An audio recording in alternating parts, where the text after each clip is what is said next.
শীতের মরশুম চলে এসেছে, শীতের মরশুমে তো ফুলকপি সবজি হবে না বাড়িতে, এটা কি করে হয়।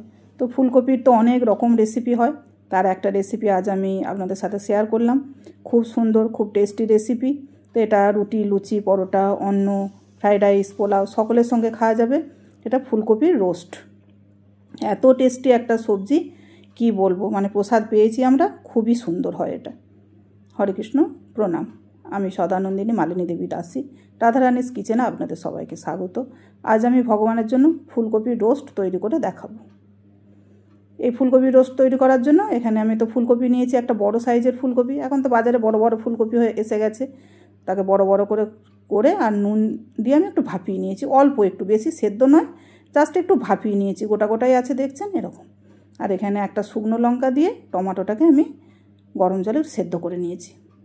আর এখানে সব রকম গুঁড়ো মশলা, জিরে গুঁড়ো, ধনের গুঁড়ো, হলুদ গুঁড়ো, কাশ্মীরি লঙ্কার গুঁড়ো, আর এখানে আদা কাঁচা লঙ্কা বাটা আছে। আর এখানে কাজু বাদাম আর চারু মগজ আমি 10 মিনিট গরম জলে ভিজিয়ে রেখেছি। এখানে টক দই রয়েছে 3 চামচ, লবণ, এখানে অল্প একটু কর্নফ্লাওয়ার আছে আমার লাগবে, এখানে গুঁড়ো গরম মশলা, হিং, আর এখানে ফোড়নের জন্য গোটা গরম মশলা, তেজপাতা, আর এখানে আদা গ্রেট করা রয়েছে, কাঁচা লঙ্কাকে ছোটো ছোটো করে বানানো আছে। এবার আমি ফুলকপিটাকে কোটিং করব, সেই জন্য আমি একটা বড় ডিশের মধ্যে এগুলোকে, ফুলকপিগুলোকে সুন্দর করে মেলে দিয়েছি। আর ফুলকপিগুলো কিন্তু মানে পুরো ঠান্ডা হতে হবে, একদম গরম থাকা যাবে না। ফুলকপিগুলো ভাপিয়ে নেওয়ার পর একবারই ঠান্ডা করে নিতে হবে। আমার ফুলকপিগুলো একদম পুরো ঠান্ডা। তারপরে আমি যে কর্নফ্লাওয়ারটা নিয়েছিলাম ওটাকে জাস্ট একটু অল্প অল্প করে দিয়ে দেবো, দিয়ে হালকা করে এর গায়ে একটা কোটিং করে নেবো, জাস্ট একটু, একদম মোটা কোটিং নয়, হালকা কোটিং একটা করব, যেন ভাজলে একটা বেশ সুন্দর মুচমুচে ভাব আসে। এরকম করলে এই রান্নাটা ভীষণই সুন্দর হয়। তো আমি এগুলোকে ভাজবো, দেখতেই পাচ্ছেন কীরকম কোটিং হয়েছে, একদম মোটা নয়, জাস্ট একটুখানি দিয়েছি। এরকম করে করলে এই রান্নাটা মানে ভীষণ সুন্দর হয়। অবশ্যই আপনারা একবার আমার মতো করে রান্না করবেন, দেখবেন ভালো লাগবে। আর কেমন লাগলো রান্না করে আমাকে অবশ্যই কমেন্টে জানাবেন। তো আমি এগুলোকে লাল করে দেখুন ভেজে নিয়েছি। ভেজে নিয়ে এগুলোকে আমি তুলে নেব, তুলে নিয়ে বাকি যেগুলো রয়েছে আমি সেগুলোও ভেজে নেব। এবার আমি তেলটা একটু নোংরা হয়ে গেছিলো, সেই জন্য তেলটাকে চেঞ্জ করে নিয়েছি, করে নিয়ে তার মধ্যে আমি হিং দিয়ে দেবো অল্প একটু, একটা সুন্দর সেন্ট হবে সেই জন্য। তারপরে যে আদা আর কাঁচা লঙ্কা রেডি করে রেখেছিলাম ওগুলো দিয়ে দেবো, দিয়ে সুন্দর করে একটু ভেজে নেবো, মানে আদা কাঁচা লঙ্কাটা একটু ভাজা হওয়া পর্যন্ত ওয়েট করব। আর তারপরে যে গোটা গরম মশলা আর তেজপাতা রেখেছিলাম ওগুলোও দিয়ে দেবো, দিয়ে দেখুন একটা খুব সুন্দর এখন গন্ধ বেরোচ্ছে। মানে আপনারা জানেনই যে গরম মশলা ফোড়ন দিলে কত সুন্দর একটা গন্ধ আসে। আর এগুলো ভাজাও হয়ে গেছে।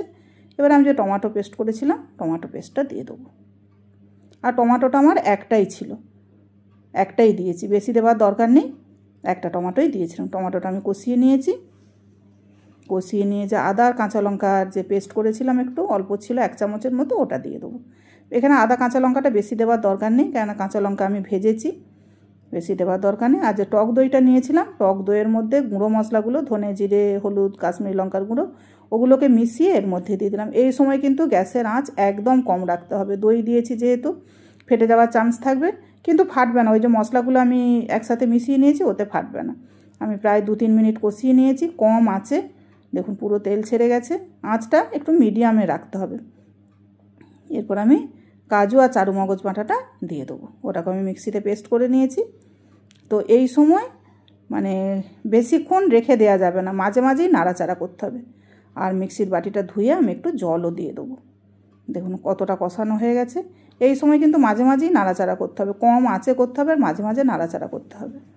আর আমি এতে লবণ আর চিনি দিয়ে দেবো, অল্প একটু চিনিও দেবো আমি।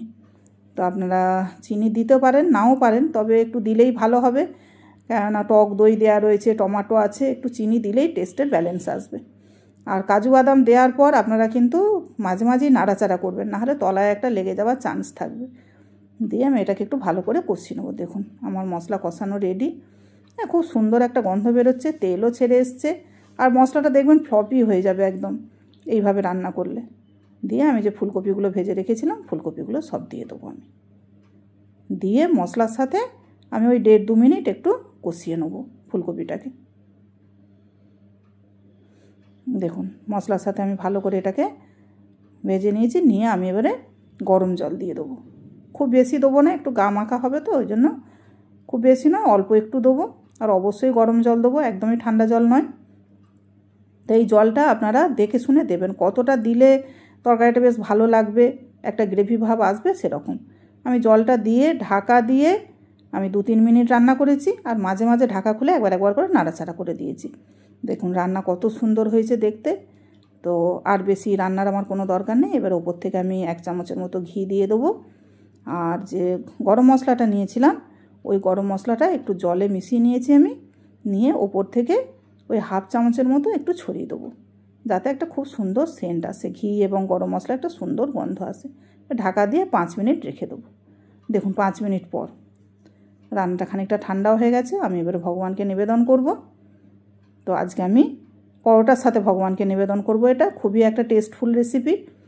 দেখুন আমি তুলে নিয়েছি ভগবানের জন্য, ভগবানকে নিবেদন করব। আপনারা বাড়িতে অবশ্যই এই রান্নাটা একবার তৈরি করবেন, ভগবানকে নিবেদন করবেন, বা যারা ভগবানকে নিবেদন না করেন নিজেদের জন্য অবশ্যই একবার রান্না করবেন। তুলসীপত্র দেবো। হরে কৃষ্ণ। ভুল ত্রুটি হলে ক্ষমা করবেন।